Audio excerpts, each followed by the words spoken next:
This video is sponsored by MSI.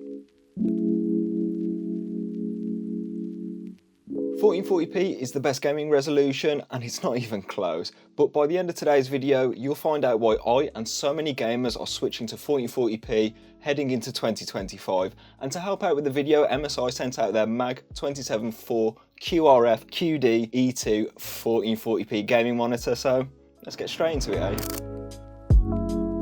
At 108 pixels per inch at 27 inches, 1440p is 33% sharper than 1080p at the same panel size. And this is great for practically every single use case. If you're a story gamer, you're going to have much sharper gameplay, which is nice to bring out all the details. But not only that, if you're a competitive gamer as well, you can make out your enemies much easier, particularly at long distances, as there's more pixels there, so they're not going to be like mushed into the background, if that makes sense. And more importantly, if you go with a 27-inch monitor, which in my opinion is the optimal size for most gaming setups, you won't be able to see the individual pixels at 1440p. However, if you went with a 1080p display, you're going to start to see quite a few of the pixels when you're sitting at around 2 foot away, which is obviously not great. This leads to much lower image clarity and text clarity and that sort of stuff. You'd think with that extra image clarity, 1440p is much harder to run than 1080p, but this isn't really the case, as throughout my benchmarking through the years, 1440p doesn't really hit graphics cards as hard as what you'd think. Most modern GPUs, even the budget ones, will maintain around 60 FPS at high, or in the worst case, medium settings, which is pretty well good. But there is one thing with 1440p which does kind of affect modern budget cards, and that's the VRAM requirements. Quite a lot of 8GB GPUs are struggling at 1440p, so there is that. There is an underrated benefit of 1440p gaming, and that's upscaling. I would much rather play at 1440p with quality upscaling compared to native 1080p.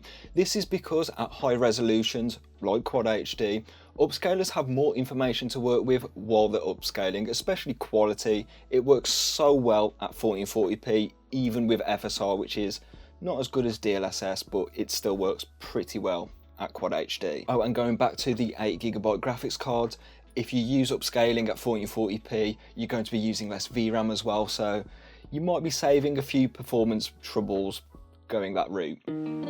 But you might be concerned about the cost. 1440p might be expensive, and to be honest, the monitors, especially going into 2025, are relatively affordable.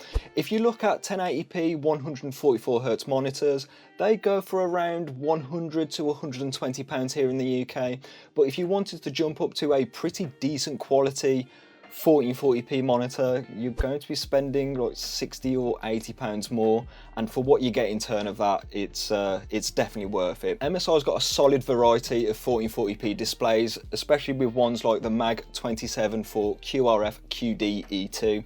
Monitor names are rather long. Anyways, the performance from this monitor and the specs are absolutely brilliant. You've got a 180Hz panel with 1440p and it's 27 inches, so whether you're gaming on it or getting into some productivity, this monitor is great, and that's good because that's what I'm using it for. And because it's got QD in its name, it's got a quantum dot enhancement layer, meaning you've got wide color gamut support, so the colors really pop on this. But if you don't want them to pop, you've got an sRGB mode as well, which keeps the colors locked into the sRGB color gamut if you're a video editor or you want to consume web content. But if you fancy something a bit different, MSI's for sure got you covered. They also make QD OLED monitors, which are very good for high-end enthusiast gaming, and you've also got some 240Hz 1440p monitors, so if you want to get a bit more competitive, MSI's got you covered.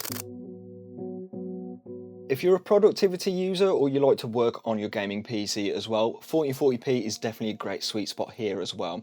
At 27 inches, you're getting around 108 pixels per inch, as I said earlier, but what this means is you can side-by-side apps quite often. Like, I like to have like Outlook or Microsoft Word open on one side of the monitor with Google Chrome open on the other, so if I need to do some research or something, you can quickly access it there. And it's a main reason as to why I've gone back to a single monitor, because if this was 1080p, I definitely could not do it on a single monitor and I'd need a second one. Yes, admittedly, something like a 32-inch 4K monitor would absolutely excel in this area, and you could probably do an app up there, an app down there, an app down there, and an app up there.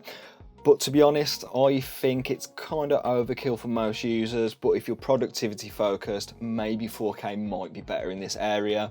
But to be honest, the amount of work I do with a 1440p display, it's quite a lot, so I can get on quite well with it, so I'd wager most of you can as well. So 1440p is like the golden resolution, it seems. There's barely any downsides, and the upsides are... I just knocked my mic off the desk. But the upsides are very vast, so why would you go with a different resolution? And there's a few reasons why you'd go with a lower res like 1080p, and that is smaller display sizes. Some people prefer 24-inch displays, and there's barely any 1440p ones, so 1080p is obviously a naturally good selection point here. Some 1080p TN panels clock in at around 540 Hz now, so if you're a super competitive gamer like a top level CS pro, 1080p is probably still the best for you, but most people wouldn't really need this, to be honest. It's more of a preference thing with the 24 inches. And then the last reason as to why someone should choose 1080p, and that is it's just cheaper. As I said, you can get a 144 Hz or maybe even a 180 Hz 1080p monitor for around 100 to 120 pounds, and by the way, these are IPS displays, so you get the nice colours and the viewing angles and such. But to be honest, it's worth the extra 60 or 80 quid at the worst case scenario to get a solid 1440p display for most gamers out there. And then on the other end of the spectrum, there is 4K. For most gamers, this isn't really necessary, especially for monitors, as 1440p is sharp enough for most people. But where you could make a case for 4K is for TVs. If you had a 4K 120Hz OLED, this is an absolutely amazing experience. I've done it before. This is basically the best use case for 4K gaming.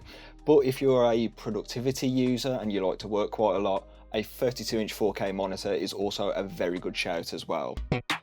But back to desktop PC gaming, 1440p is certainly the king resolution. It's really affordable now, it's pretty obtainable, and it's not too hard to run.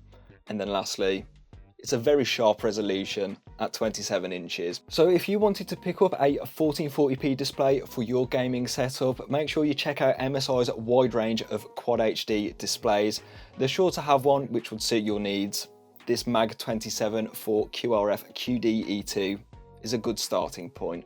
But if you wanted a graphics card which will push an absolutely brilliant 1440p gaming experience, even with ray tracing enabled, check out this GPU up here. With that being said, I'll catch you in the next one.